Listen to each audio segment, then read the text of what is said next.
You're watching Global Trade This Week with Pete Mento and Doug Draper. Hello, everyone, and welcome to yet another international edition of Global Trade This Week. I would much prefer they were domestic editions, but we do the show where we are. So I'm Pete Mento, and with me is the greatest co-host that's ever co-hosted, Doug Draper. How are you, buddy? I'm good, Pete. Thanks for joining across the pond, my friend. Yeah. Greetings from Denmark, everyone. And no, you're not having an acid trip. The walls in my room are actually slanted, so that's why it looks that way.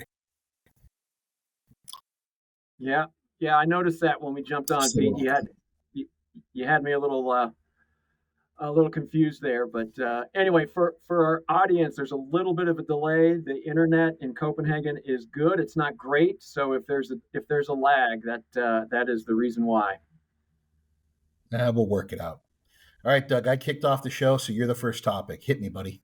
Yeah, we got to rock and roll. So, major economic zone is developing down in Mexico, Pete. The Bajio region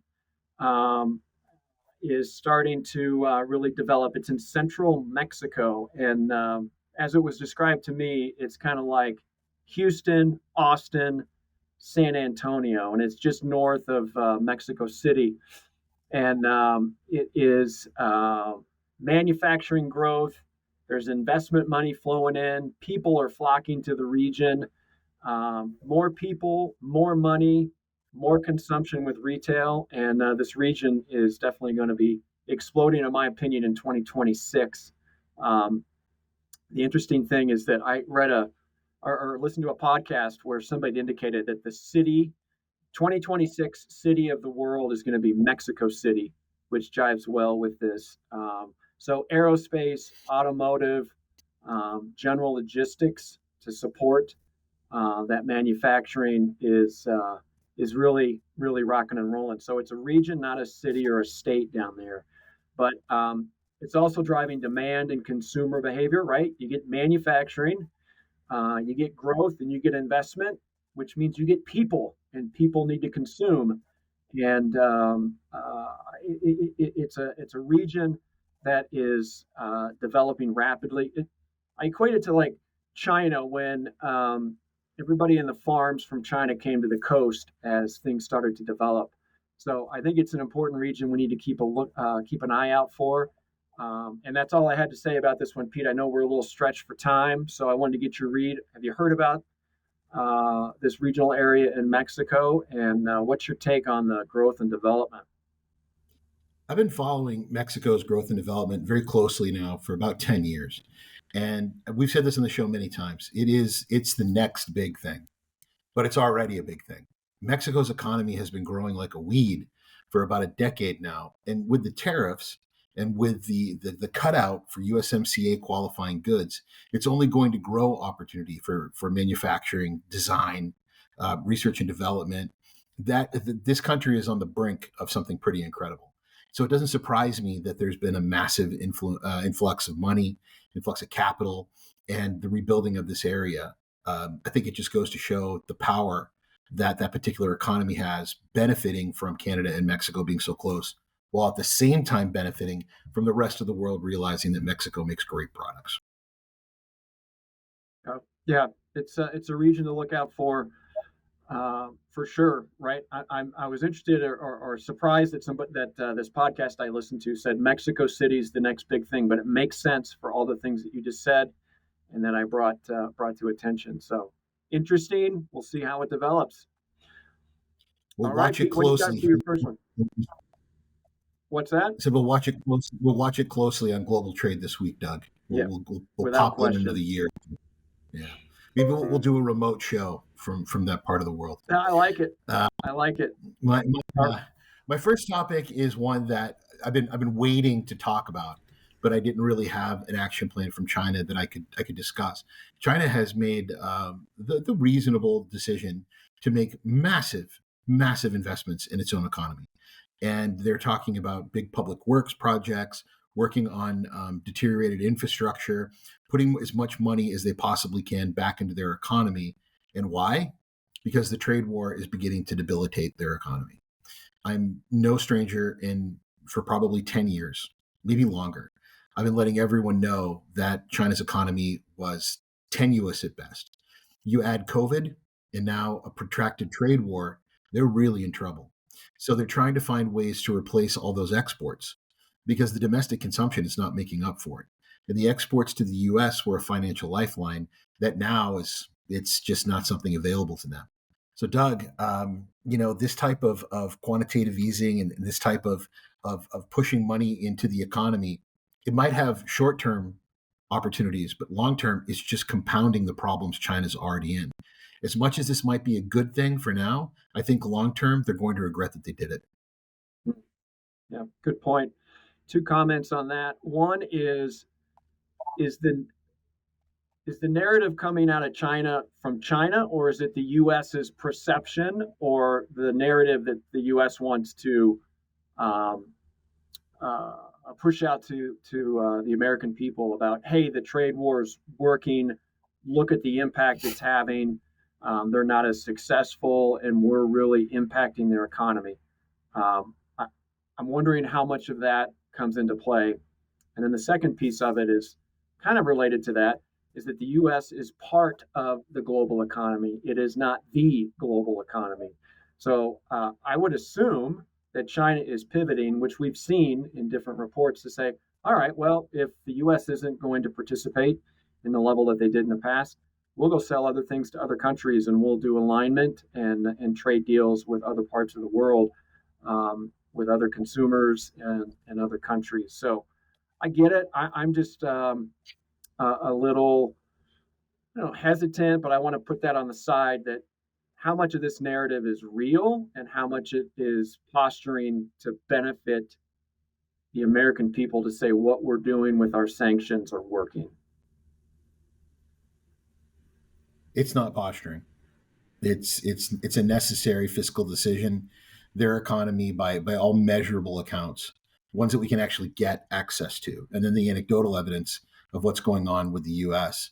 It's really suffering, and the rest of the world has not been able to make up for the never-ending glutton-like consumption of the U.S. consumer. So they're hurting, buddy. They're hurting. Yeah, good. All right, well, that brings us to one of my favorite parts of the show, which is halftime. It's brought to us by Cap Logistics. Check them out at caplogistics.com. We're appreciative of their support of the show week in and week out. So I know that's not a Diet Pepsi that you, or a Diet Coke that you just gulp down on. So get your energy and let me hear your first halftime topic. So I'm reading the news today, as I always do, and I'm on BBC.com, and they have this story about how China at an air show had a what do you call it, like a demo. They did a demonstration of their new flying cars. So there's a company in China that is making flying cars. Doug, I'll say it again, flying cars, cars that fly. They look like big drones with seats in them. Not the point. The point is finally, at my advanced age, I'm getting one of the things that was always told in the future I would have: jetpacks, flying cars, right? Watches that I could have video conferences on, recreational flights to the moon. We were supposed to have all these things by now. But of course, the flying cars crashed into one another and pummeled into the earth because they are inherently dangerous as a concept. So that might be why we don't have flying cars. But Doug, one of my favorite Instagram groups or handles is called Tommy Loves Retro, and it shows all these 1940s and 1950s and 1960s video clips of what the future was going to look like, right? By Yep. the year 2000, what was the American home going to look like? And none of that shit has happened. And I feel so let down. Like, I feel personally aggrieved that these things have not come to pass. We can send people to Mars, but I can't have a flying car or jetpack. This is, in a word, bullshit, Doug.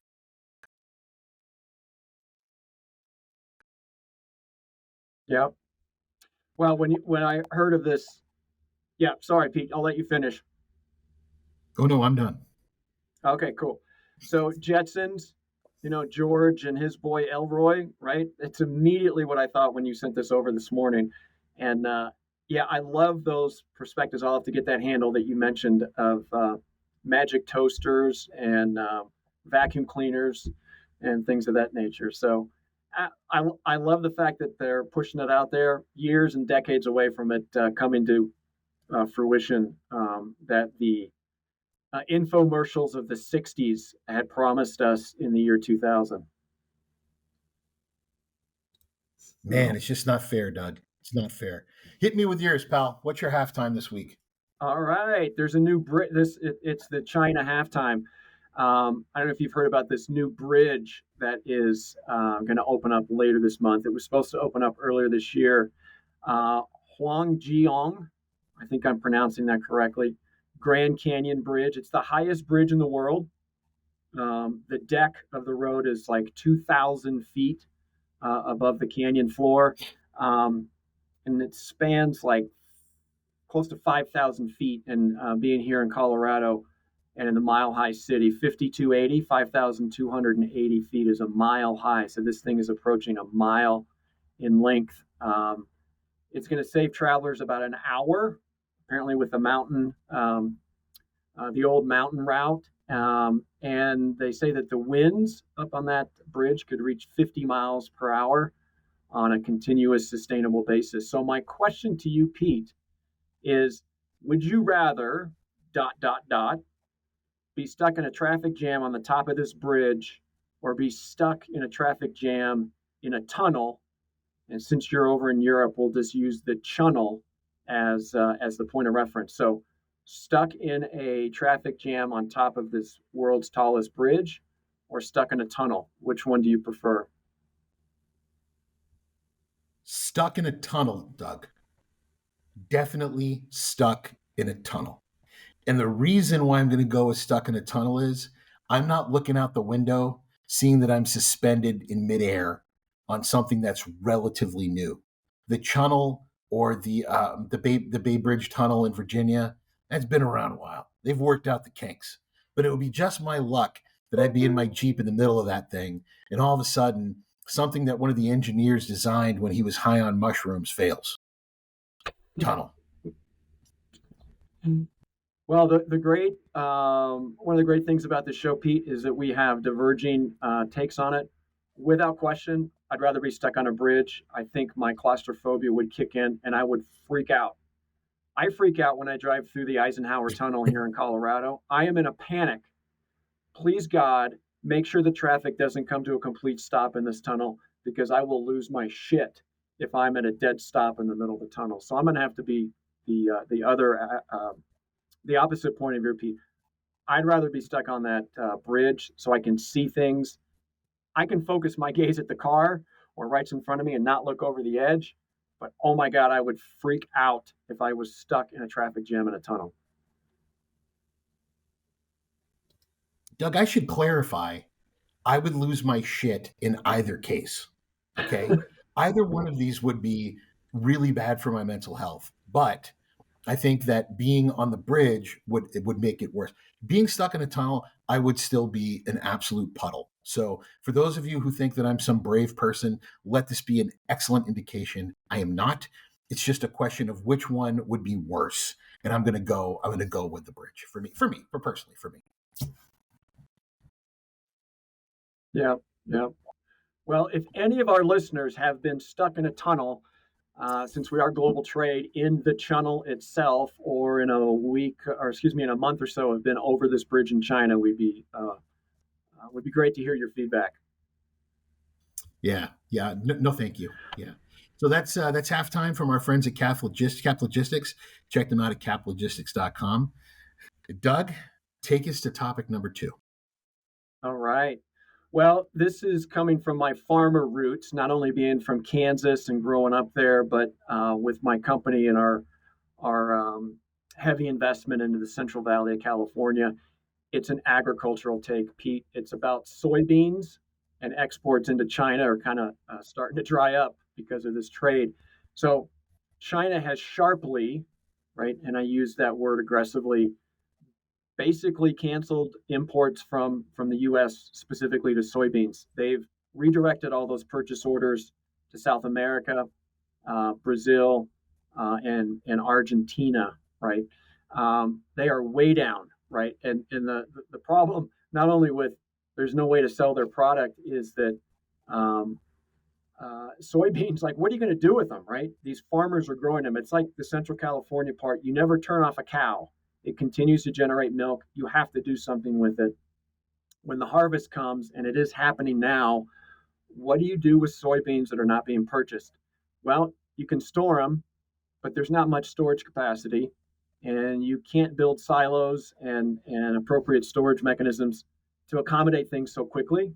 You're going to have impact to logistics and transportation, rail cars taking this product to the coast for export, trucking, the whole 9 yards. So not only is it down, it's almost non-existent, Pete. And so I think this is going to have a big impact on farmers. What I've heard is that they're hoping that the Farm Bill and the support that the U.S. has given to farmers will help buoy this harvest season. But it's an impact that is affecting our farmers in the Midwest. I think it's probably being overlooked a little bit. I've seen a little bit more press on it recently, but this is a big deal for the farming community, and it is going to be catastrophic to that region of the country if this trade deal doesn't come through, and hopefully it will in the next couple of weeks. From your mouth to God's ears, Doug, I could not agree more. This is an excellent indication of counterstrikes to the United States by using our disagreement with Brazil as further leverage against the United States. By being able to purchase equal amounts from Brazil and not be reliant on American farmers, they're putting these hardworking people in a difficult situation. People who probably, made the decision to vote for what's happening right now. And it's incredibly troublesome because now it's soybeans. What's going to be next? Is it going to be, and also India? Will India have a similar situation with American sweet corn, with the fruits and the vegetables that we send there? I don't think this is over, Doug. I think that there's going to be more of these commodities to come that could be negatively affected, and it's an absolute shame that we're having to go through it. These farmers work very hard. I don't think most people understand how hard they work to make these crops, and then to see them unsold or selling them for far less than they intended to can have devastating consequences, long-term consequences on the families that operate these farms.